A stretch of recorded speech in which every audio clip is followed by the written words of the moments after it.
আসসালামু আলাইকুম, welcome to GDS team. তো জিডিএস টিমে যে সকল মেম্বার আছেন, আজকের যে ক্লাসের টপিক লেটেস্ট এমটিকে যে সিপিইউ আছে এমআই এর 4G নেটওয়ার্কের আপনার যখনই আপনি কাজ করছেন তখনই আপনার দেখা যাচ্ছে যে আপনার নেটওয়ার্ক পাচ্ছে না, এনভিডিয়াটা করাপ্টেড হয়ে গেছে।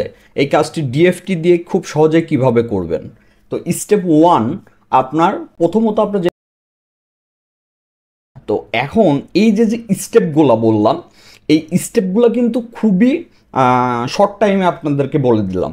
তো যখন আমার প্রত্যেকটা যখন আপনি ক্লাস দেখতে দেখতে আপনার যখন ফুল এক্সপার্ট হয়ে যাবেন, তখন ওই স্টেপগুলো আমি জাস্ট যখন আপনাকে টেক্সট দেব, আপনি ধরেন আমাকে নক করলেন যে আমার এই প্রবলেম হয়েছে, আমি আপনাকে কি করলাম, আমি আপনাকে 5টা স্টেপ দিয়ে দিলাম।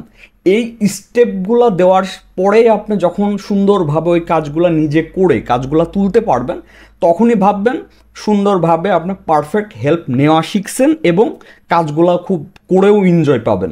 এ হচ্ছে বিষয়।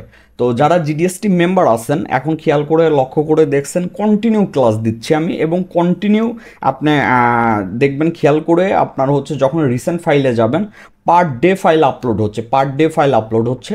একটু কাইন্ডলি একটু ফোকাস রাখবেন প্রথমে ক্লাসের দিকে, তারপরে গ্রুপে পোস্ট করবেন, তারপর হোয়াটসঅ্যাপে নক করবেন। ইনশাল্লাহ সবসময় বেটার কিছু পাবেন। সবাই ভালো থাকবেন। আসসালামু আলাইকুম।